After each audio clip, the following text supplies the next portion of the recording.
30 seconds. That's how long it took for a $300 million system launch to turn into the biggest corporate meltdown I've ever seen. And trust me, after 15 years in operations finance, I've seen plenty. My name is Wade Thompson. I'm 47 years old, and that morning was supposed to be the crowning achievement of my career at Atlas Freight Solutions.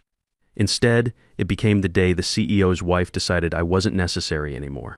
The conference room overlooked downtown Chicago, all glass and steel reflecting the morning sun. Our new Titan logistics system was about to go live for 18 major clients across North America.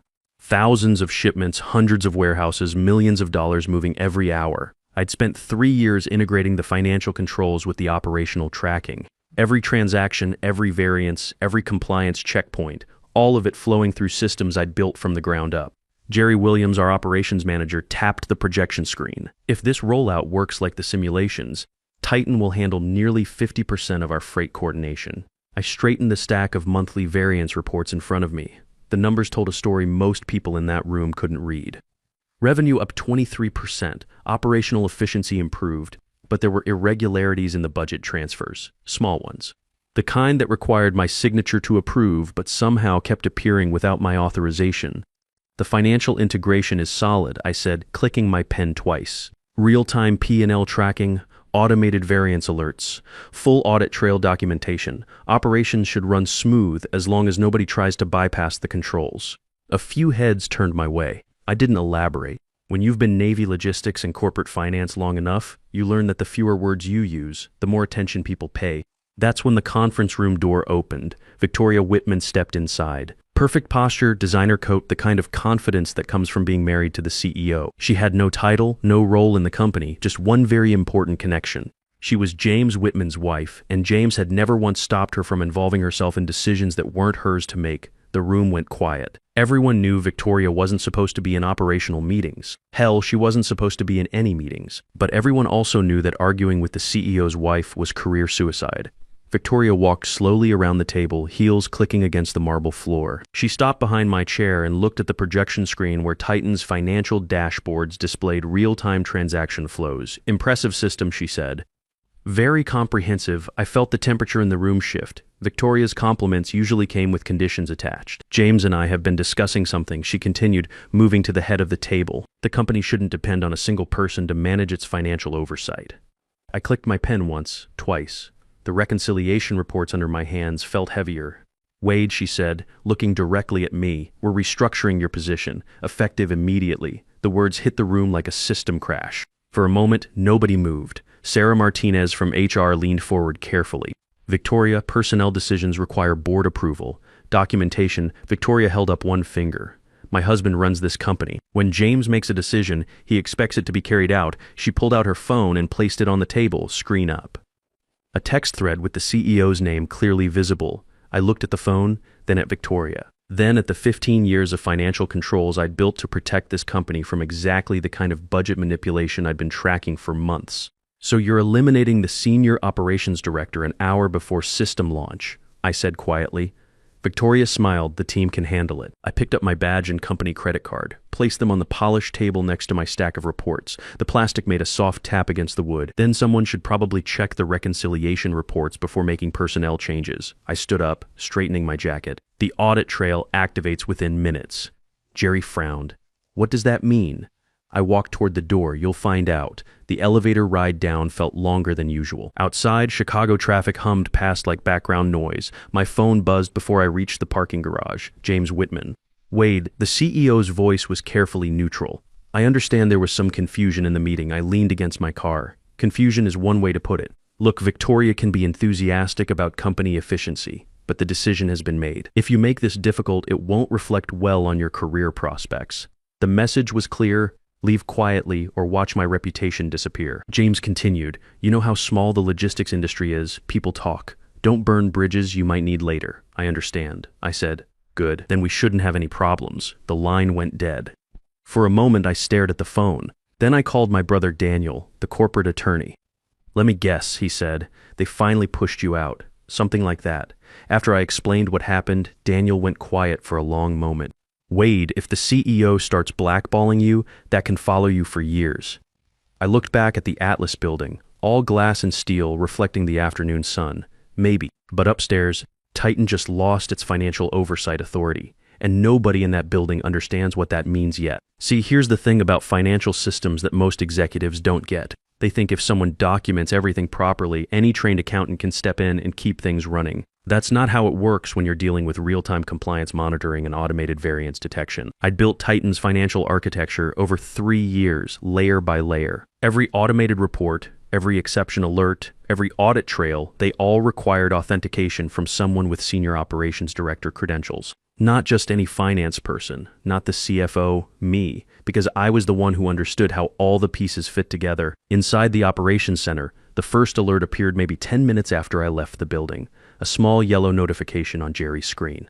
Financial oversight authentication expired. That's weird.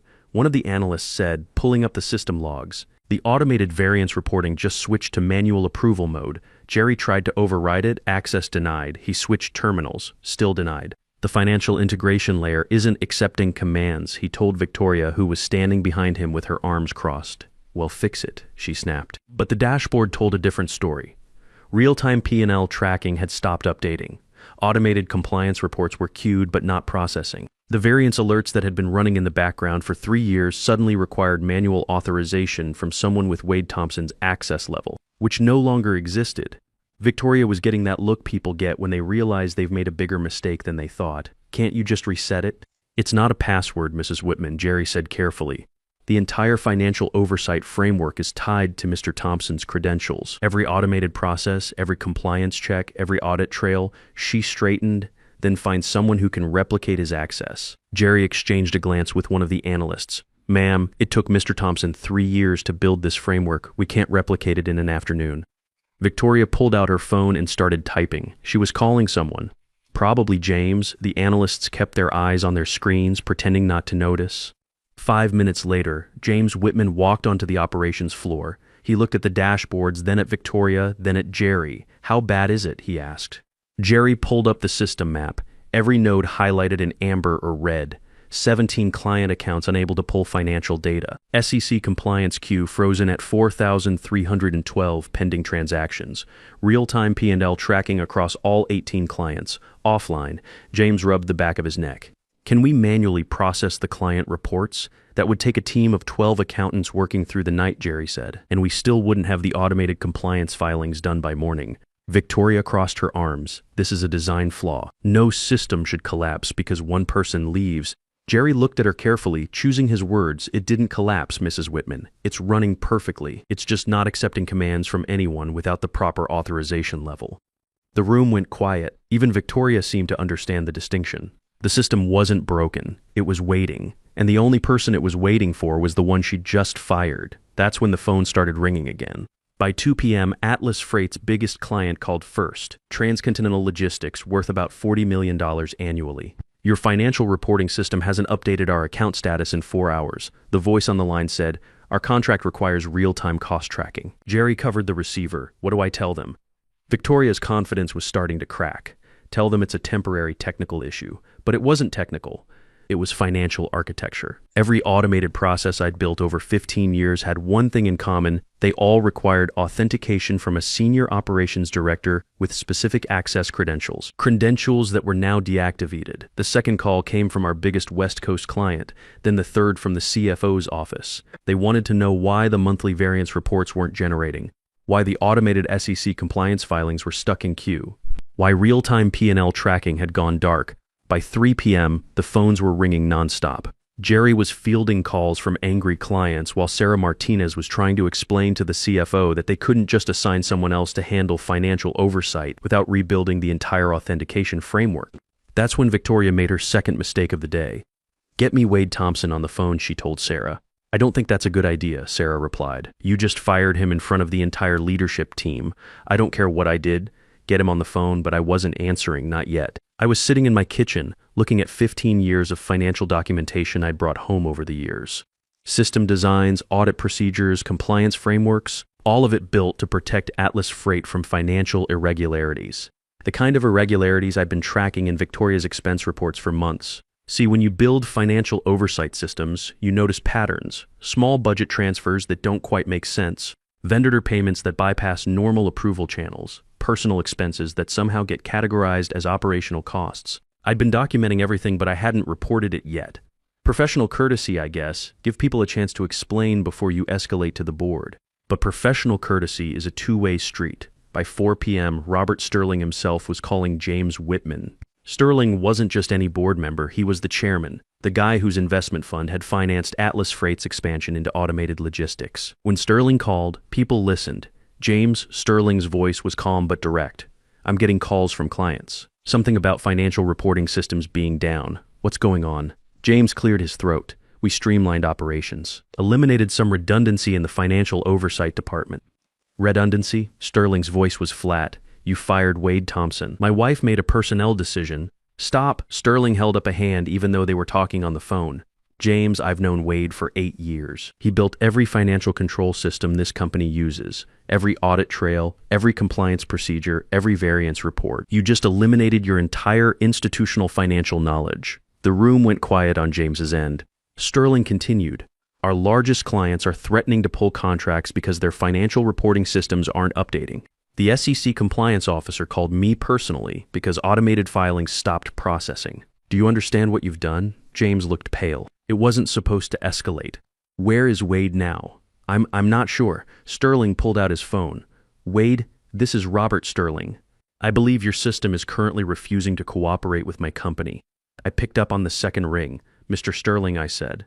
The system is doing exactly what it was designed to do, which is protect the company from unauthorized financial manipulation. There was a pause. Sterling wasn't stupid. He understood what I was really saying. Would you be willing to come back and restore operations? I looked at the stack of variance reports on my kitchen table. Victoria's expense anomalies going back 18 months. Budget transfers that didn't add up. Vendor contracts that bypassed competitive bidding. All documented, all time-stamped, all sitting in my personal files because I'd been giving her the benefit of the doubt. Mr. Sterling, before I answer that, you should know something. The financial irregularities I've been tracking didn't start today. Another pause, longer this time. What kind of irregularities? The kind that trigger SEC investigations. Sterling's voice got very quiet. We need to talk. Can you be here in an hour? 30 minutes later, I walked back into Atlas Freight. The building felt different. The confidence from that morning was gone. The operations floor looked like a hospital during an emergency. Jerry stood when he saw me. Wade, thank God, the variance reports haven't processed all day. Client accounts are locked.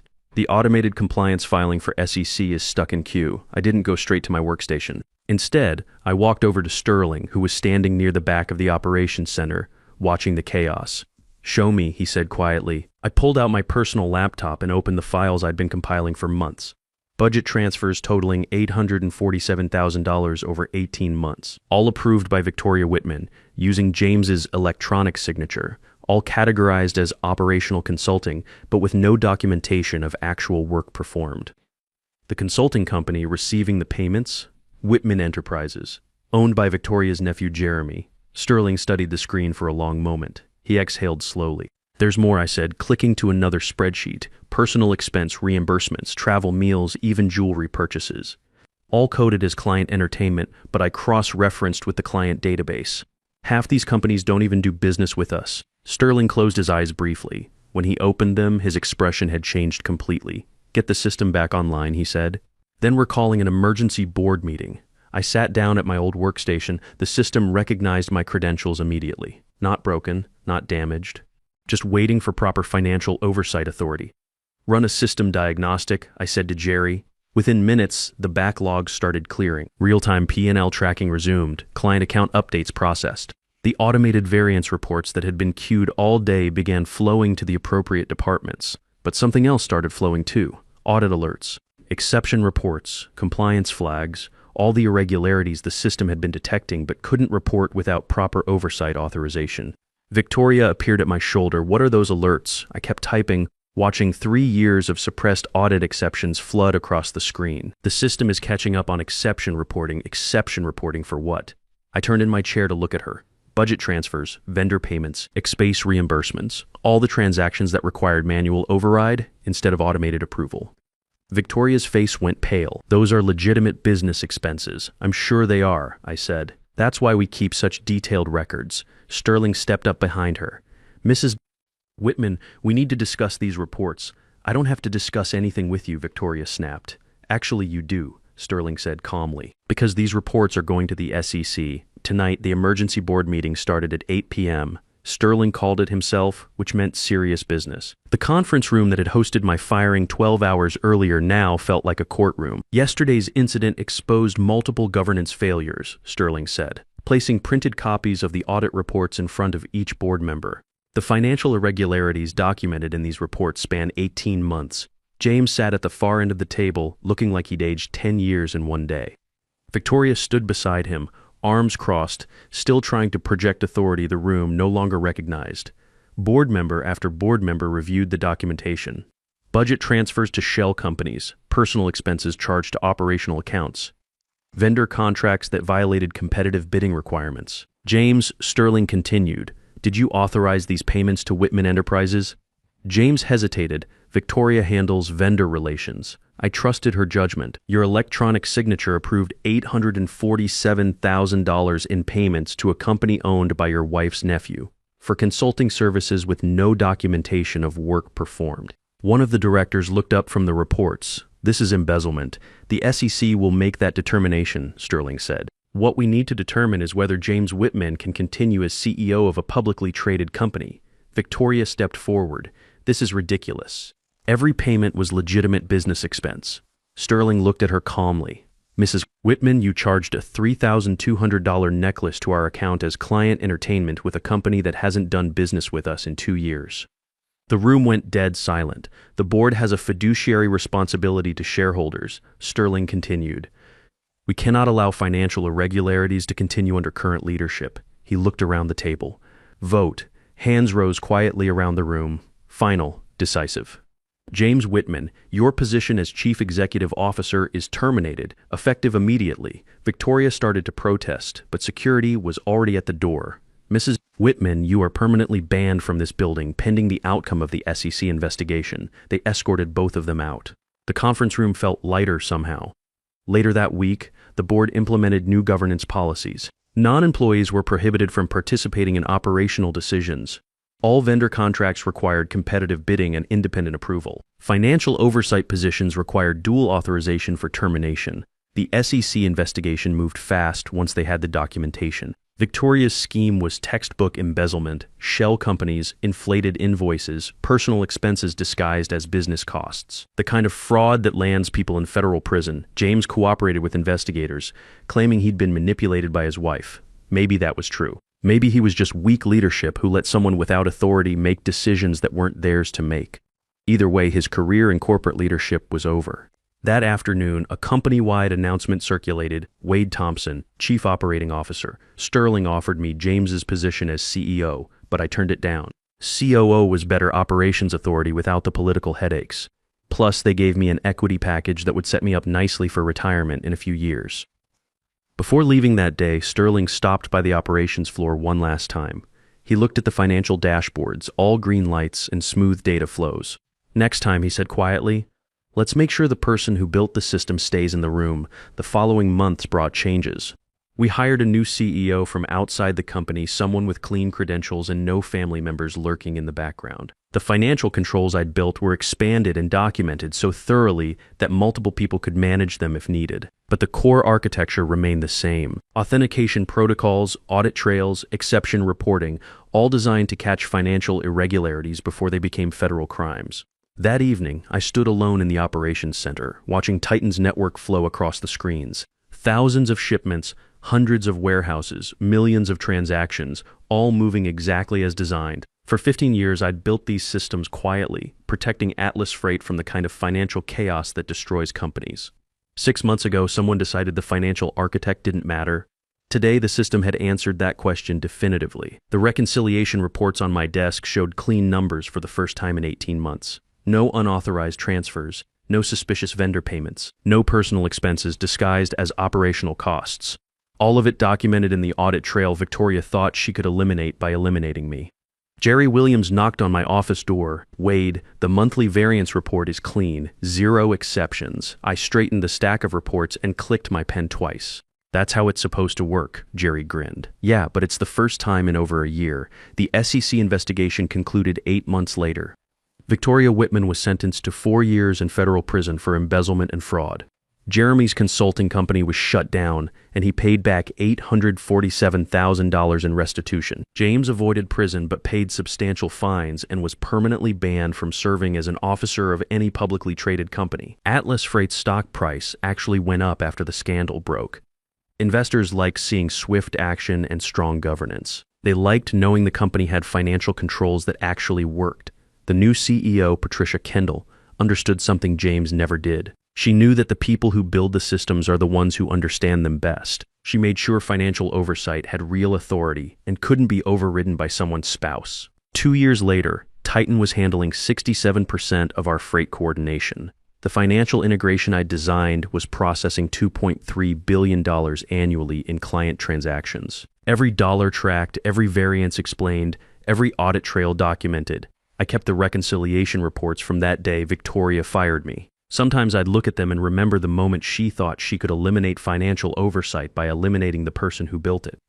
The system had other ideas. My divorce was finalized around the same time the SEC investigation concluded. Funny thing about going through a corporate crisis and a personal crisis simultaneously, you learn what really matters. My ex-wife was right about one thing. I did care more about spreadsheets than our marriage, but sometimes caring about spreadsheets protects people's jobs, prevents financial fraud, and keeps companies honest. That's not such a bad thing to care about. The equity package from my COO position paid off better than expected.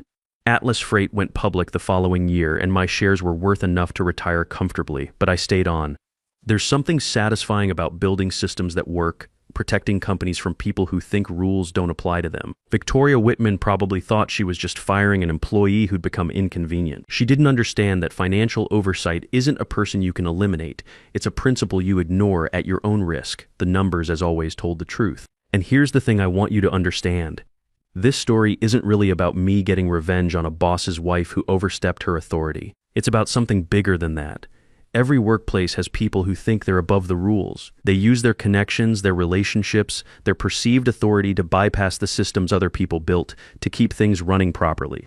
They fire the people who ask uncomfortable questions, who document irregularities, who insist on following procedures. But here's what they don't understand. The systems are stronger than the people who try to abuse them. Financial controls, audit trails, compliance procedures, they exist for a reason. And when someone tries to eliminate those protections by eliminating the people who built them, the systems themselves will expose the truth. If you're the person building those systems, document everything. If you're the person being pushed out for doing your job properly, trust that competence eventually wins. If you're watching someone abuse their authority to bypass proper procedures, know that the numbers don't lie. The truth has a way of surfacing, especially when it's backed up by 15 years of documentation and an audit trail that can't be deleted. This story is a work of fiction created for storytelling purposes. All characters, companies, and events are fictional, and any resemblance to real organizations or individuals is purely coincidental.